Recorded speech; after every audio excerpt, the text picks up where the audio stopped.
Welcome back, everybody. Welcome back to the Canyon. Welcome back to, initially, a disclaimer.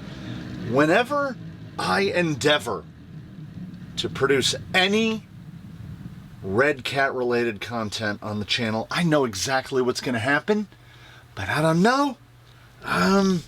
Imp the perverse, you avoid it, yet you almost feel like you seek it out. We're here anyway. This is the dumb. It has to be. This dumb was promised on the live stream months ago because I have, let's just cut to the chase. I was sent a Redcat Marksman. My endeavor into live axled things that go slower, one of the very first vehicles that I bought, prompted by reviews on a channel which will remain nameless, was to purchase a Redcat Wendigo. I can state with honesty that the Redcat Wendigo is a big part of why this channel exists. Because, ladies and gentlemen, I got duped. I got rooked. I bought that thing not really prepared for how absolutely horrific it is, or was. It did not last long. I ended up completely parting it out, and we still have some of the bits and bobs of it here.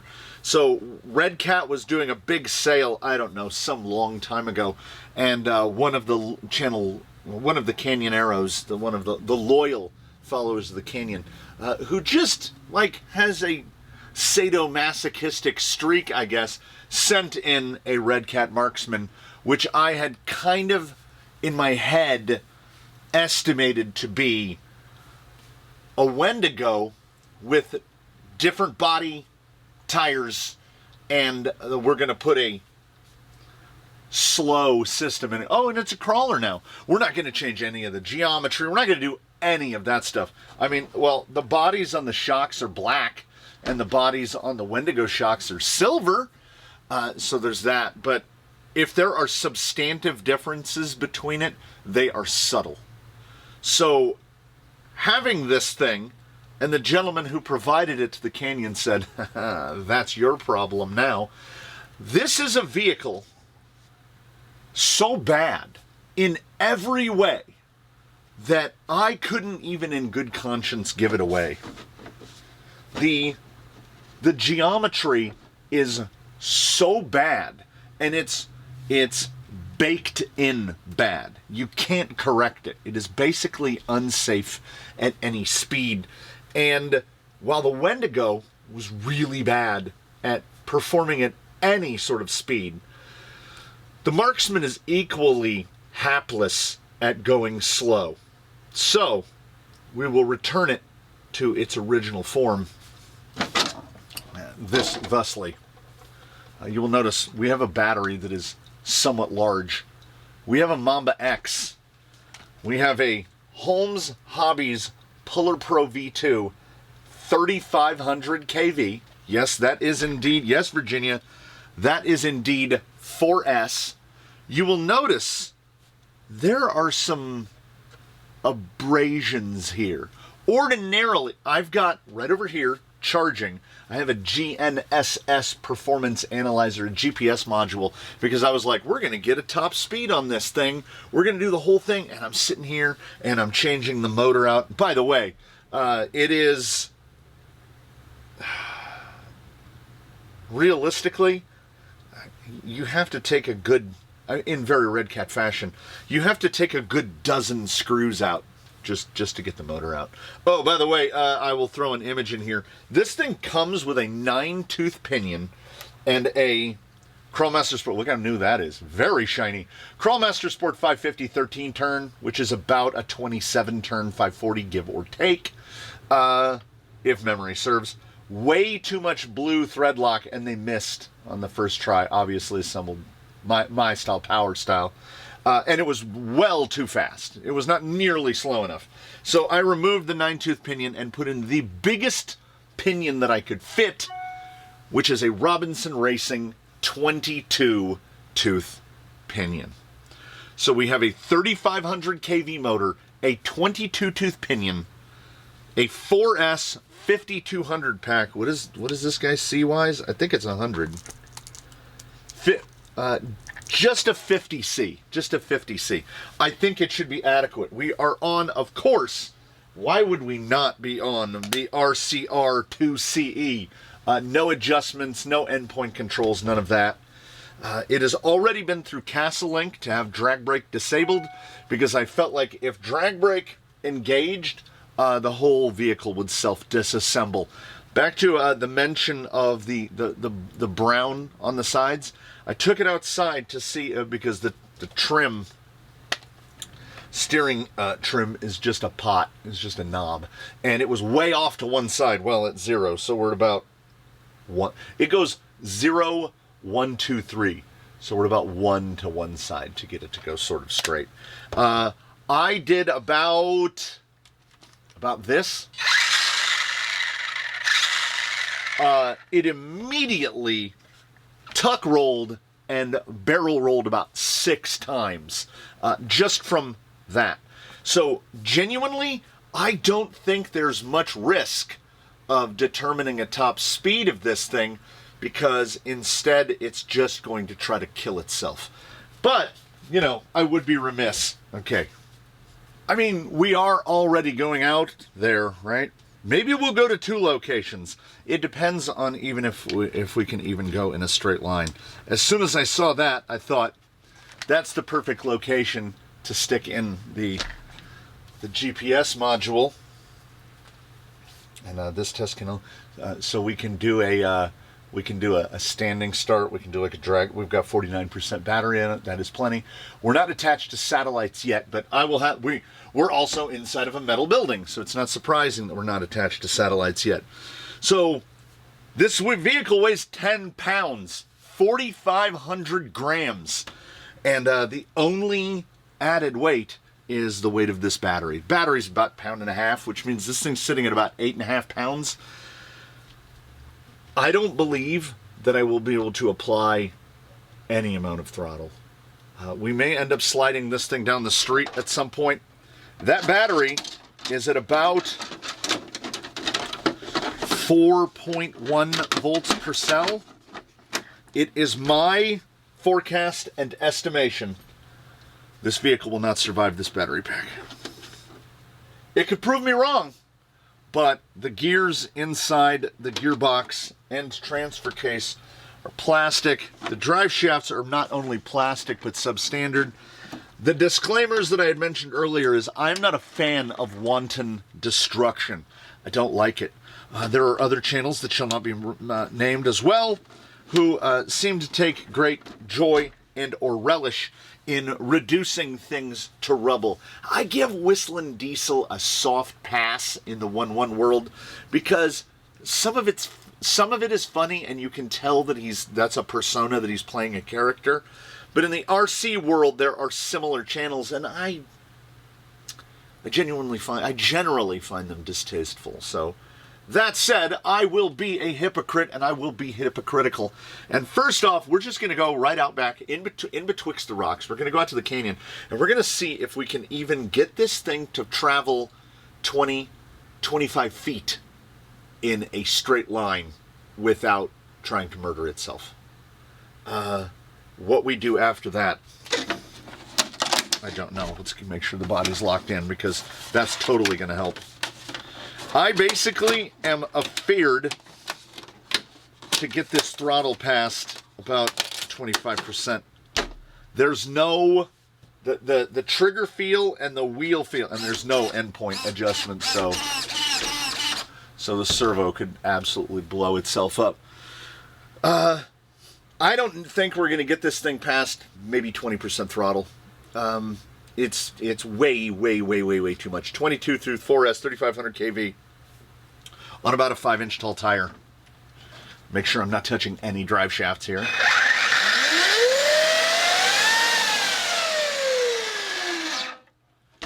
If that doesn't strike the fear into hearts of mortal men, I don't know what will. But here's the real deal, the relevant, the holy field of it. I hope that the camera captures what I have seen in the past in Redcat geometry at any speed whatsoever. Because of the way they set up the geometry of both the axle and the vehicle, it has the opposite Ackerman of the Ackerman we want. I want to say it's negative Ackerman, which is generally only seen on open wheel race cars. It makes it violently unstable because that sort of Ackerman is only used on vehicles that rely on downforce for steering. This is a 10-pound plastic brick. It does not rely on downforce for steering. It relies on the power of the gods, and the gods have forsaken it. So here we go. It's the dumb. We're going to go. We're going to tumble a Redcat Marksman, and let's just see how long this episode can even run. It is a delightfully overcast morning, even though they're crushing rocks off in the distance. And let me tell you a little something. I rolled this vehicle twice between the shop and here. And the first thing that we need to show here is, okay, like there, but watch how stable this thing is in reverse. That's because the negative, I believe it's negative Ackerman, basically acts like toe in when you're in reverse, so it makes the vehicle track really straight in reverse. I was definitely, one of the rolls was not my fault. One of the rolls definitely was, because I was like, what if I just give it a, a little, give it a little goose.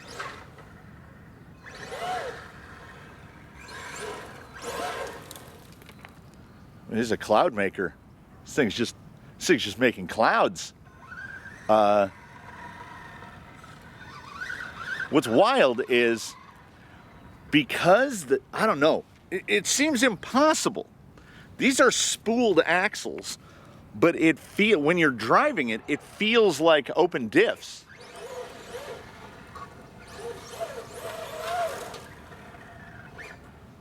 Oh, I keep forgetting.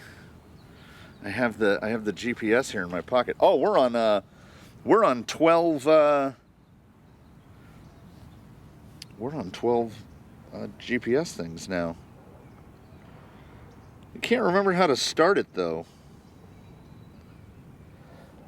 Okay, distance. Let's try a drag of how far do you think we can get? If there's something to take away from this, I mean, every dumb has a granule in it. It would be, my goodness, Holmes Puller Pro 3500. It is whipping 10 pounds around like it's whipping 1 pound around. Let us do a drag of, let's just call 50 feet.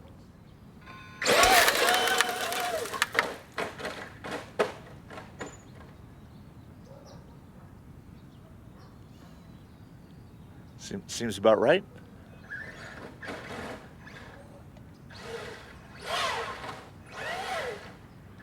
Hey, if we can get back on the wheels without having to walk over there.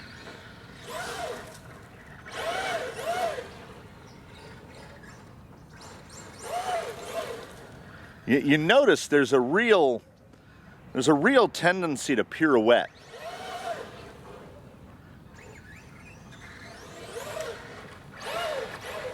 That's a good wheelie. That was a good pop.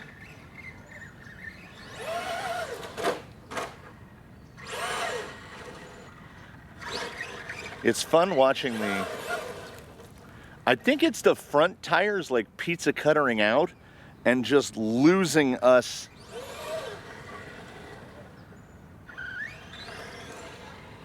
And here, okay, hold on. Here's the deal. I'm watching the GPS, and on those little soft back and forths there, we're getting to about 11 miles an hour. 11 miles an hour. And it feels absolutely out of control. Like, you don't feel like you're in control at all. I mean, come on. How badly do I want to hit this right here? How badly do I want to hit that pile of dirt and just huck this thing?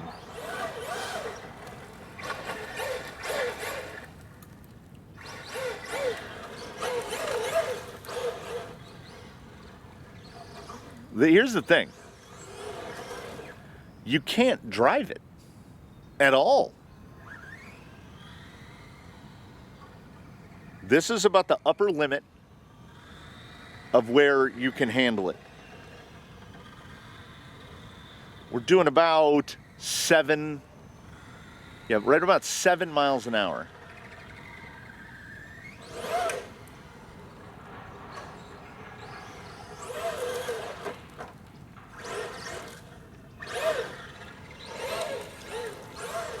This was definitely, okay, I will say this.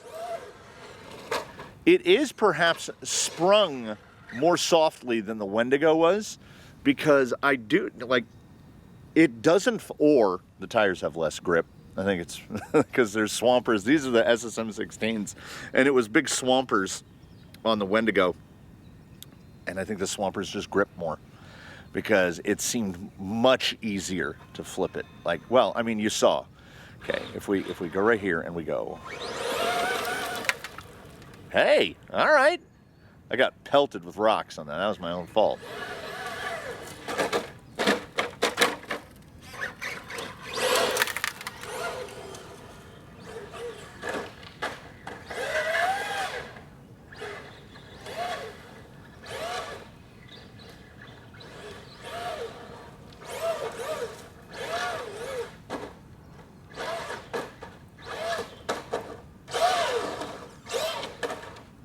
I wish you could see this through the smoke. Oh, man. Well, bonus points, Redcat Marksman.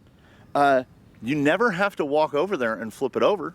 Like, 10-pound turtle, I don't know. Oh, it just hit me. I don't know if we could get this thing all the way upside down.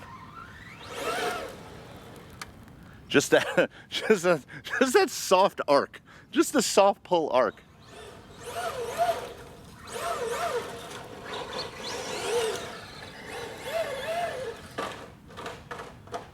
Any steering input whatsoever.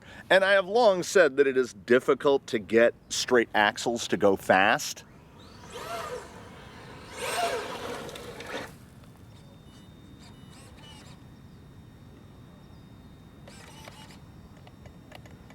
Is it?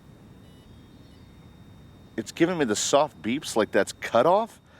If that's cut off, that was a 4S pack nearly full.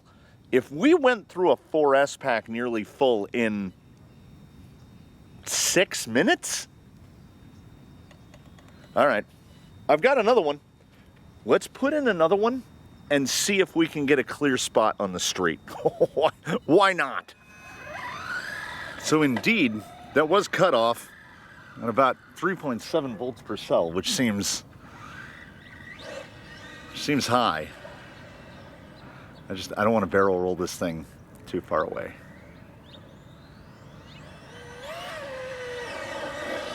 Ooh. Oh, I need to capture that. Okay, hold on. Bear with me. It's good old traffic. That's why we don't. But nobody coming the other way. This is why we don't bash in the street. Let's see. Okay, note that. Okay, take special note, not of the turning circle, but of the behavior while turning. I want to show you what absolutely catastrophic torque twist looks like. Now I got one coming the other way now. Hold on. Bear with us. Bear with traffic. This is fun for everyone. Okay, cross trek on the way. All right.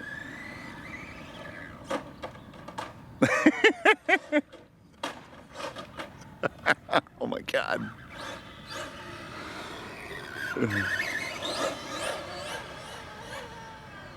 It will huck that tire into the air. Let's see. Woo! Oh, I need to frame that up better. Car coming. I can beat him though. Wait. No, we did it. We turtled it. So I've been doing this wrong the whole time.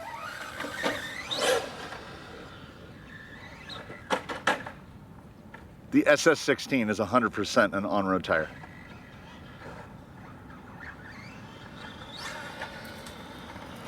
It is like, yeah, you could spring this up, right? And get it to try to keep the nose down. and it's gonna just turn the rear end into a skateboard, and then you're not gonna be able to apply any power at all. I'm so glad that it maintained its Wendigo heritage. I will say this, giant plastic 32 pitch straight cut gears, they can handle it.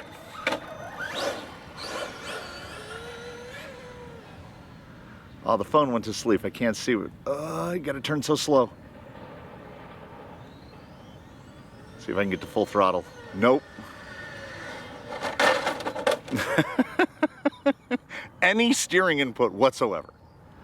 There's a, like, it's like Occam's razor or Murphy's Law, or there's one of those where if you were coming out here to do anything, like weed eater, trim the bushes, not a single car would come by for like an hour. But if you come out here to mush down the street in a toy car, suddenly everybody's going somewhere. All right, set for drag for 100 feet. And go.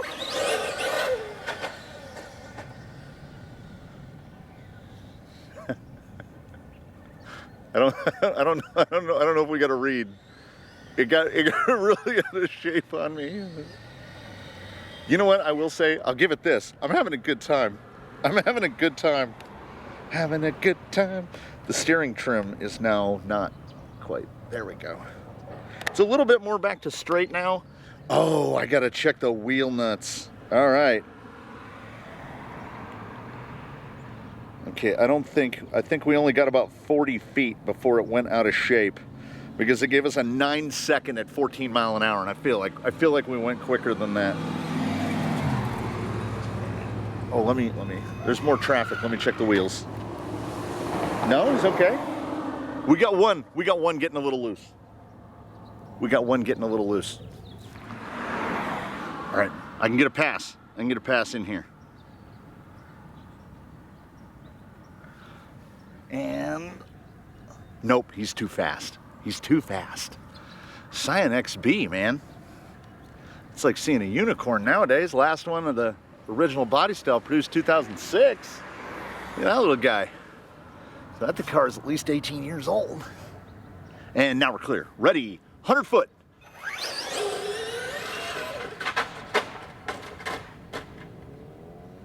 That's wheels.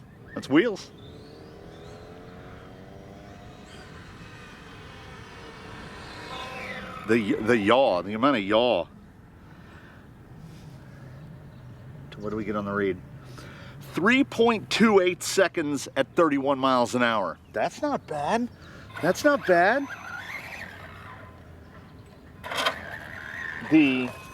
the thing. Here is the short of the long of it. The power application, the torque, and we should be down on torque because we've geared a 3500 up as high as we can go. But I mean, feeding it with a big, I get it off the road. Everybody's coming now. You can't control the pull. Like, it will pull so hard.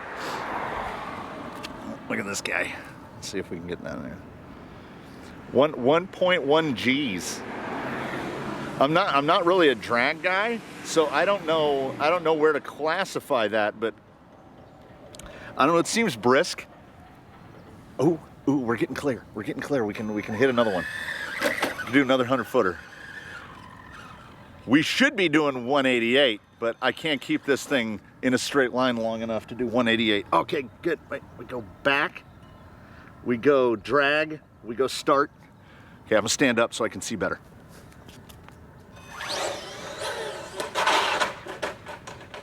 I said it was getting loose. I said that tire was getting loose.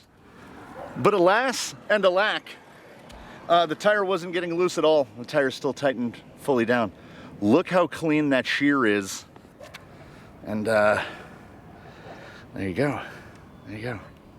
Not where I anticipated breakage. Also, it was the other side that felt loose. And it is actually loose. So the tight side broke. The torque steer side, I mean, I'm not kidding you. Look how clean that brake is. on that output. I mean, it's so smooth. Bearing somewhere out there in the street now. I wonder. No, it drags the corner too much. I was hoping I'd be able to drive it back. So we managed a 3.3 at 31 miles an hour. I do have a Redcat. You know what? Let's go look. I might have the universal from a Redcat axle. We might be able to put this back together. So it is indeed a brake. But as you can see, it just, like, it is that little lip of metal that holds these together. So we're not talking about, and then look at the step downs. It is not any sort of a forged construction. So this part is still fine. You basically just need the little stub output. Luckily, well, I guess in this case, luckily, I once owned a Wendigo. So I have that. That's the same exact axle. You don't have to have any worries about the powder metals in the gears, in the axles breaking, because you'll just snap a drive shaft instead. What I noticed driving this is that you will continually use trim to try to counter some of the torque steer, right? You will trim it to one side so that when the suspension, when you get this horrible torque steer and axle sway, the steering trim will try to kind of even it out, but then as soon as you let off the throttle, it yaws hard to the other side. So like, we can pull pretty reasonably straight, and as soon as you let go, it's pulling violently. It has a real left-hand tilt to it.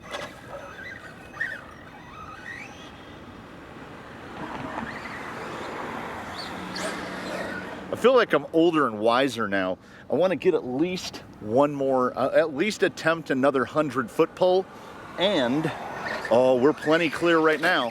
Let's get right on that line in the pavement.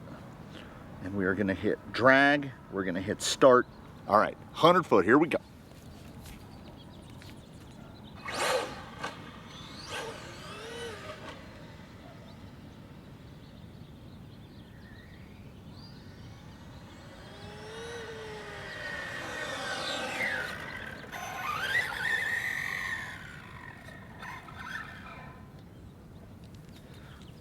I honestly don't know if we even hit the 100. 4.9, 22 miles an hour. We can do better. Drag, start. Ooh, and we're clear. I'm gonna roll in more.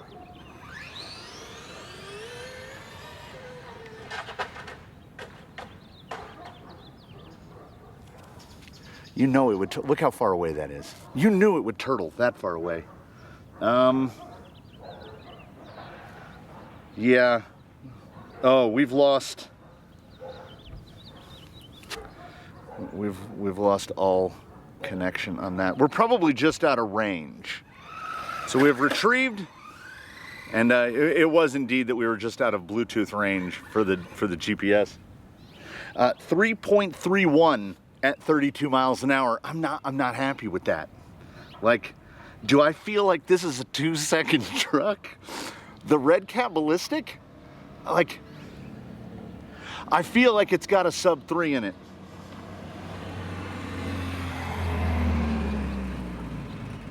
All right, I don't want to hit a Kia, so we're gonna wait for the Kia, and then we're gonna hammer it.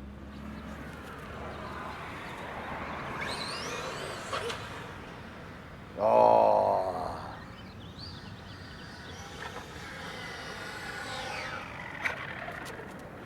I saw that rear wheel bobbling. That's got to be bent. The rim still looks like it's fairly true. Let's see. I'm trying to look at the stub. The stub doesn't look too out of round. We're getting some really good feathering on the tires now. And like I say, all of a sudden, everybody comes. Everybody comes. Oh, man. Oh, that one red. 6.45 at 16 miles an hour. We're not writing home about that one. I want to get one more clean pass. Well, I want to get one more pass. I rolled into the throttle on that one so slowly and still it just went where it wanted to go.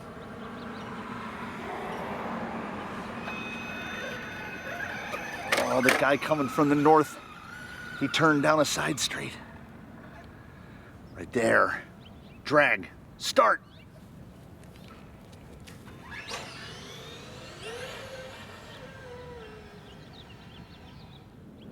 I really cannot express how difficult it is just to get this thing in a straight line. 351 at 33, so better exit, better track. Yeah, you can really see. Look at the, hopefully it doesn't blow this out. Look at the throttle curve. Like I had to roll and then release and then roll back in, but look at the speed really hop there at the end. I don't know what the maximum possible speed on this setup is, and I don't remember how to do it either. Oh, I think we just do it as track. Okay, let's mush around.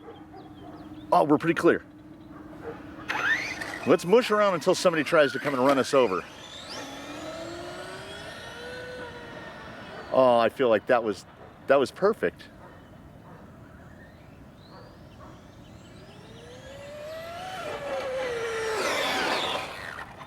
Okay, that was amazing.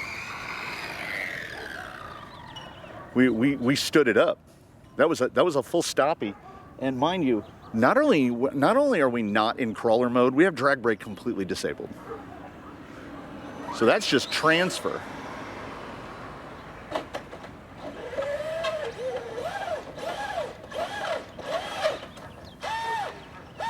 Oh, might have done it. So I don't even know. I don't know. Is it proving to be more or less durable? I don't know. I think the amount of power pouring into it, it has surprised me so far in its durability, despite the fact that we've probably driven it for about 15 minutes. And so here are these guys, in case it didn't show up as well outside. Just a clean separation right out of there. All the parts are still fine except that. This gear right here, the way this guy goes, pinion goes down to the spur, spur is on a shaft, goes to the other side of what would be the gearbox, and this gear is at the top, and then there's a bigger gear down at the bottom. That is supposed to be a slot. It is now a circle. So when I was trying to get itself righted, it's probably partly on me. When it went back and forth, the little tiny 2mm pin just rounded that out. To get to that, I'll make sure I put all the screws back in. Yes, you have to take the 1, 2, 3, 4, 5, 6. Did I put this one back in? No. You have to take the 6 screws out of the battery tray, remove the battery tray. Then you have to take the couple more remaining screws out of the gearbox to get to the gearbox. And then it's about another, realistically a dozen or so screws to get all the way into it. Now, where bonus points are garnered is they're pretty much just all M3x10s. So you don't have to hunt around, which screw went where, they're just all 10s. But just to get to that gear, you got to take the whole thing apart, man. You got to take the whole thing apart. And if you're going to do that, if you're going to bury this gear in there, I don't know, make it metal. Don't make it out of this type of soft nylon. Make it be, no, it should just be metal. This should just be metal. Again, we continue. We sally forth because of the previous existence of a Wendigo here. The radio tipped over like this and the door flew off, this little guy, and I was like, yes. I was really getting irritated by the door. Oh, worthy of note, before we turtled him and popped him, 38 miles an hour. We've taken a Redcat Marksman. I'm calling it the Redcat Ballistic. We've taken the Redcat Ballistic to 38 miles an hour, which means that pass at what did we get, 35 on one of those passes? That was pretty good. That was pretty good, because getting this thing to go straight is basically impossible. We'll see if we've got a little bit of feather on the tires. Brand new, full charge pack in there. We're heading out back because I have to dodge a lot less cars, and the bucket chair is just back there waiting for me. We have dropped the pinion to right as close to in the middle as we can, because it had a 9 in it and I put a 22 in it. So that's 13 teeth. We can't do 6.5 teeth. So I put a 15 in it. Mostly because I have a drawer full, chock full and brimming full of Vanquish 15 tooth pinions. So we got a 15 tooth in there, which honestly, if we went for a full pull high speed pass, we might be, if we could get any kind of stability, we might be able to go faster on the 15 tooth, because I can use more of the throttle band. We should have dropped the speed by, is that a third? Top speed by a third? But, you know, maybe we can actually, like if I could just get it to go in a loop, like if we could just drive in a loop, I would consider that a success, but I don't believe that the geometry is going to let us do that. The body is holding up significantly better, significantly better than the Wendigo body. This thing has taken some abuse. I guess what I'm telling you is if you have to have this, don't buy a Wendigo, buy a Marksman and overpower the bejesus out of it, because I mean, it's kind of holding up. Of course, I say that firmly tongue-in-cheek, because I would not advise anyone to buy a Marksman or a Wendigo. Okay, this is almost manageable. Problem is now, the power can get delivered too easily. Woo, I was figuring out how they drift in Tokyo. I was full counter steer on that.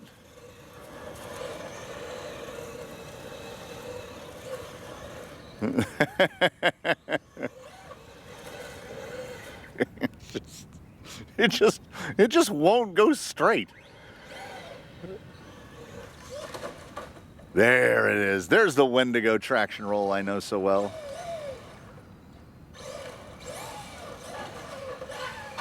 Yeah, a lot easier to pop it and flip it on the 22. The 15 just kind of gives you the turtle. Now, of course, the next point of failure is going to be that passenger rear stub, because it is, let's get it to our camera. Wobble, wobble, wobble, wobble. It is really bent.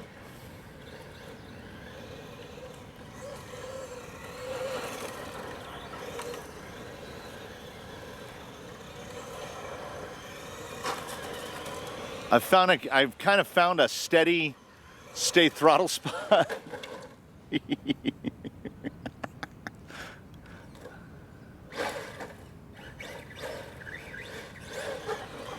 Where you can kind of Tokyo drift. Oh, that's pretty nice. Yeah. Been doing it wrong all along. The Redcat Interco SS M16 is a drift tire. We don't have the stability to drift it on pavement. That almost classified as a circle. No, there it goes.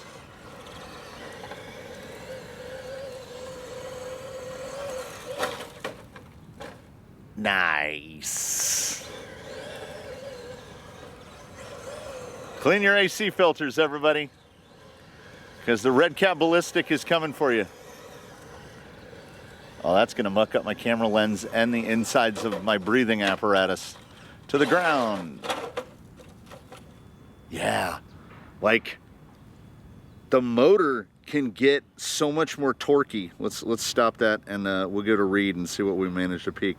We drove not quite a quarter of a mile, and we averaged 18. Our maximum speed was 18 miles an hour with an average of 7. Yeah, doesn't really matter the power plant, because of the stability issues inherent to the platform. About 7 miles an hour is where you're gonna end up. And it absolutely scales. Like we could put lower kV, lower voltage, because it's nearly undrivable. You're still going to end up with that average speed around 7 miles an hour. Oh, I felt the modulation there. Okay, we can't see anything. We can't see anything. Don't come on, breeze. Come on, take it away from me. I only wore part of that. Yeah, the steering will not stay trimmed the same. Yeah, I was definitely using that trim to compensate.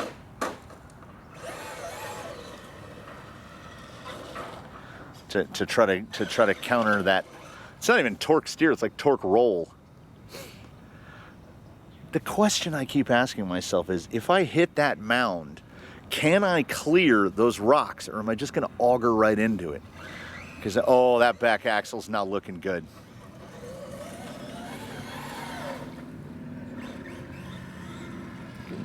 Oh, got a little wobble in the front now, too.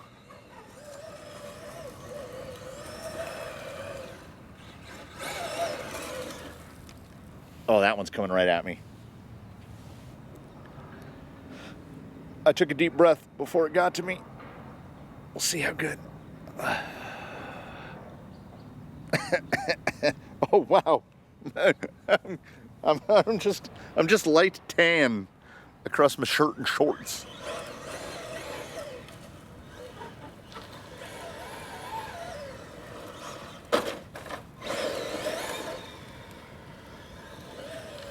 Yeah, the compliance, the softness of the suspension is the only thing that is helping to conspire.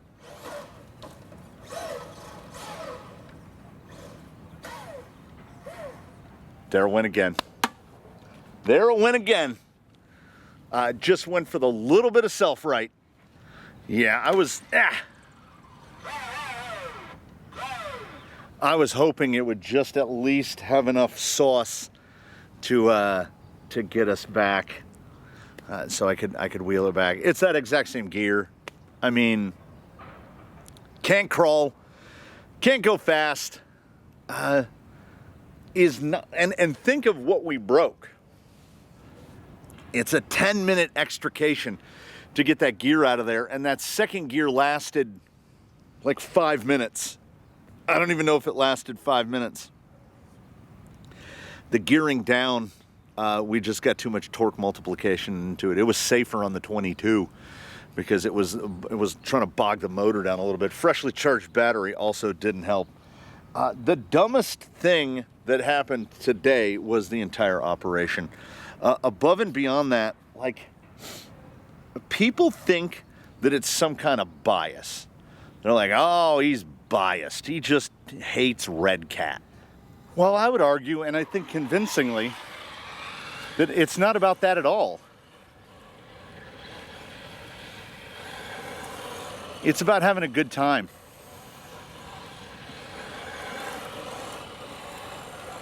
By the way, Horizon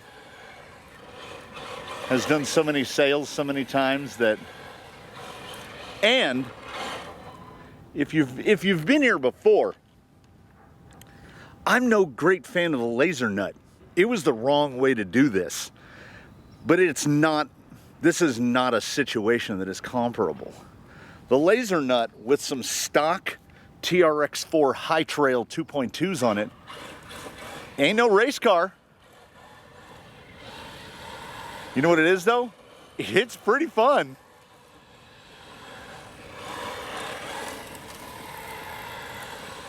It can do everything that a Marksman or a Wendigo can't. We can go in a circle. I can point it in a direction and make it go where I want it to go. All 4 drive shafts inside that vehicle are bent because it's fully independent suspension. Every one of them is bent. They're too small. They're underbuilt. This is akin to, but not exactly the same as, which would you prefer, a punch to the face or a punch to the groin? The laser nut is not recommended. But my goodness, if I had to pick, if it was Sophie's choice, and we have to recommend between the green one and the white one, it's the white one by a lot. Because look.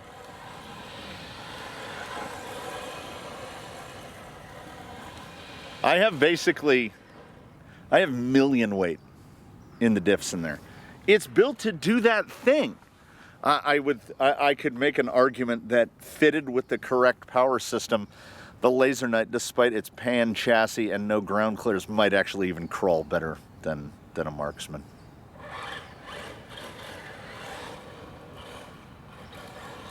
You kind of have to steer it with throttle. It's not remarkably agile.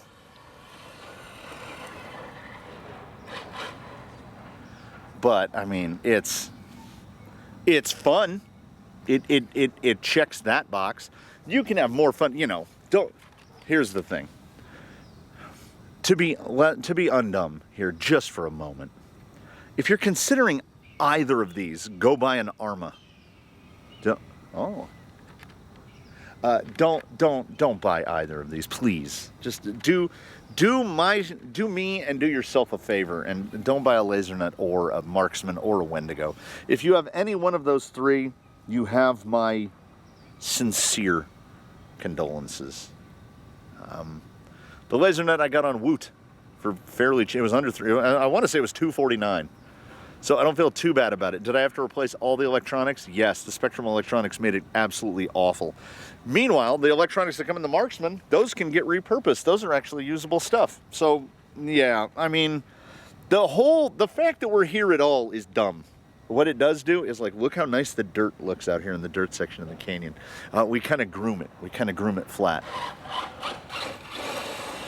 I want to take this opportunity to thank you all for stopping by for whatever this is. If you want to go fast, get something built to go fast. And neither of these are that. And you can't say, oh, well, the Marksman's a crawler. No, it's a Wendigo. It's a Wendigo with a slower power plant in it. It can't go fast. It can't go slow. What do? It blows up that gear in the gearbox pretty effectively and efficiently and quickly. The sun is high enough and it has broken through that delicious overcast. I can't believe it. Here's another problem. In terms of total elapsed time, like the time from when we started to the time when I'm gonna have to carry all this stuff back to the workshop, I could have filmed 3 full crawling videos in this amount of time. It's just so much time spent. And the laser nut really didn't give us any problem today, but boy, did the Redcat ever. I said I was going to try to make the Redcat go fast, and we made a Redcat Ballistic, and we made it go 38 miles an hour. And I don't have another one of those gears. That was the only one I had. Is there any temptation for me to go on the internet and see if somebody makes a metal one of those? No. Yes. Because I would kind of like to find out how fast it can actually go. But no, at the same time, no. I will, when I say this, when I say I thank you all sincerely, I mean that truly, from my depths. So thank you for joining us here, for the real stuff, for the dumb stuff, for all the stuff in between. I really did want to huck it off that pile of dirt. Just look, we can go in a straight line. No steering input required. And this isn't even a good one. My temptation was to bring out my Senton. And I was like, no, we gotta stick to the Ultras. They do make some dust though, do they not? So thank you again, everybody. I look forward to seeing you in the next one. I hope that in between now and then, you one and all do your very best to have a good one, everybody. Let's see if we can just get right out here in the middle and just cyclone this. Yeah, pretty much. All right. I'll see you next time, everybody.